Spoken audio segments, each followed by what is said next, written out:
You're listening to the Get Out and Drive podcast, fueled by AMD, with your hosts, John CustomCarNerd Meyer and Jason Old Car Guy Carr. We'll be bringing you gearheads everything you never wanted to know about cars and why they should be on the road and not in your garage. Are you ready to get out and drive? Get Out and Drive podcast is here again at McCacken 2024 in Chicago. We are here with Art Kelly. Pleasure to meet you guys. And I couldn't help stop but look at this wacky ass GTO. We're going to talk about this thing. First of all, why? Second of all, how the hell did you know about it? I know everything about cars. I didn't know about this mess. Correct. Why? And again, well, why? I guess why? Why? Because I can. Yeah. Two, I've been into these cars since about 1985. I've just been into the GTO. Sure. And my girlfriend at the time and myself were at a car event. There was a box with magazines in it. Okay. And since 1985, I've collected just about every car ad that GTO, or I should say Pontiac, ever produced of the GTO. Okay. So I picked up a magazine, and on the cover of the magazine, it was a teen magazine, and on the cover it said Days of the Laugh-In. I kind of in my mind thought, well, maybe there's an ad inside this magazine that had something judge related. Sure. He come the judge, laughing. Right, laughing, right. Picked up the magazine, lo and behold, in the middle centerfold of the magazine was that ad that I got right on the front A-pillar driver's side of the car. It blew my mind. I had never heard of this car, never seen it, knew nothing about it. So when I found out by looking at the ad, it was indeed a GTO. About a week later, I bought another car and started into the project because I thought to myself, how cool would that be to have a car out there, a tribute car out there to something that nobody even really knows about. Because I know you said this was built for a TV show. Yes. And I know we talked briefly about Laugh-In. Yep. Talk to us about the show, and you said it was not very popular. CBS apparently got together with their producers and whatnot and decided we'll do another teen-related comedy Laugh-In spinoff, if you will. Right. Well, they did. It was supposed to be on for 1 hour, once a week, and it flopped for whatever reason. You said they it was on one time? One time. 1 hour, aired one time, and it flopped. Wow. Yep, that's crazy. A lot of effort into something that just, never saw. And you said Barris was involved. George Barris was involved with this because he was involved with everything, TV, building cars for Sonny and Cher, and promotions vehicles, and wacky everything. Yep. This is if it was right a TV car, Barris was the guy. Well, it's go where you know. Yes. And you go right down the street from CBS television studios or whatever in Hollywood. Boom, there he was. He was the go-to guy. Correct. I mean, that's what location. Yep. And putting this thing together, whip it together.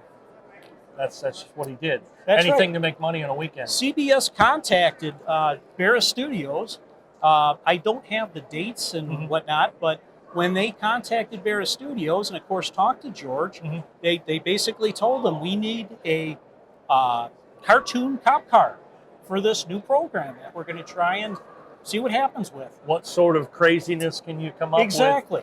Yeah. Exactly. So George sketched up some drawings, proposed it to CBS, and said, what do you think? What about this? He said, let's roll it. Because I walked by and I saw your car, and I thought, what a terrible day to have eyes.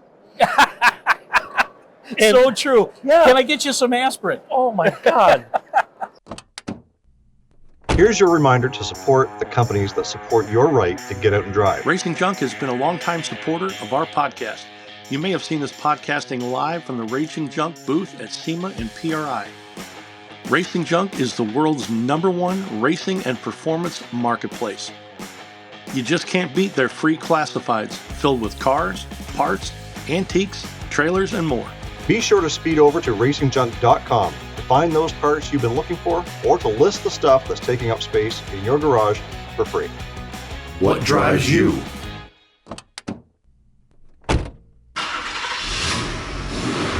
You can get promoted. You can get promotions by aspirin companies. But so you said the original does not exist, or you haven't heard of it as of yet.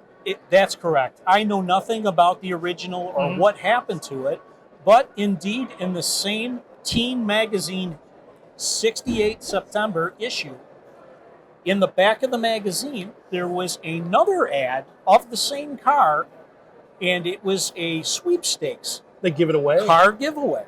And it was of the Fuzz car. Wow. It was, or I should say, the Pepsi Fizz Fuzz Commando car. I see. Okay. It was changed names, sure, but very little was changed on the car from one version to the other. Right. And that's, sometimes, things get painted and sold into obscurity. That's true. That's very true. No different than Tom McCann GTO. Correct. And all that different type of stuff. That's and you never know, this may have been donated by a dealer and painted into obscurity, and somebody may have owned the car. Absolutely. And it may have been painted like this underneath, but it was back to original trim code. Yep. Or black, or whatever. Or another thought that went through my mind was possibly the winner of the car was ultimately offered a check, and they crushed the original, maybe only because of a liability with all the stuff and the accessories and lights and siren. Maybe it was too much of a liability. I guess. But unfortunately, nobody really knows much about it at all. You have to remember that even if they won the sweepstakes, they got it by accident. You built this on purpose. I did. Wow. I just thought it was just to blow everybody's minds. Well, sure. And of course, like I said, the day I found the ad and I saw a GTO I'd never heard of, I absolutely had to duplicate it the best way I could. So, how long has the car been done? How long have you had it? Trying to think of when I purchased it. I probably had the car for 8 years, and it's been done probably 5. Okay. Yeah, something like that. What is the general consensus of people walking up? I mean, it has to be the most wonderful thing ever to listen to hate and wonder and you everything. Nailed it right on the head. Okay. It's all the above. Okay.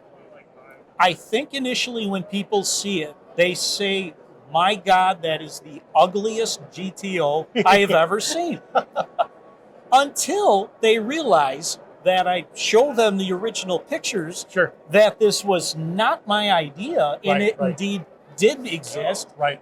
Now I can't get rid of the people. Right. It's unbelievable. Well, it kind of sucked me in like that because I'm from St. Louis, and there's a lot of art cars.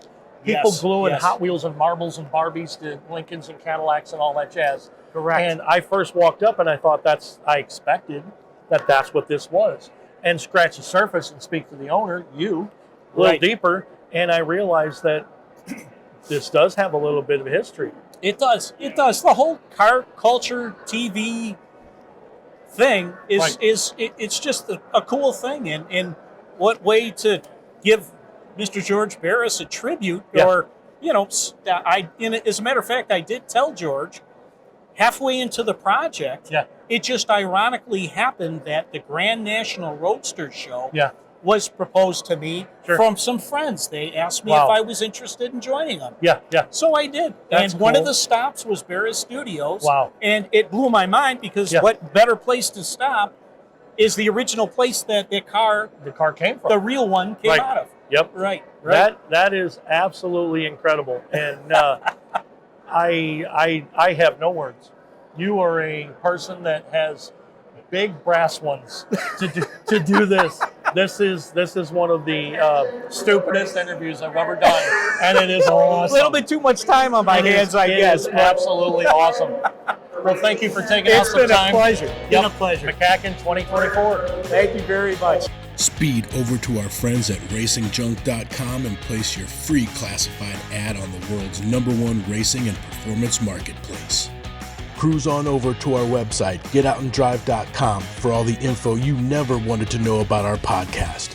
Hit us up on our listener hotline, be the first to know what's happening, get industry news, and grab your Get Out and Drive merch. Connect with us on social media. Find us on Facebook, Instagram, and TikTok. follow us on X at Get Out and Drive Pod. Are you ready to get out and drive in 2025? Get those cars on the road on October 5th, 2025 to celebrate National Get Out and Drive Day.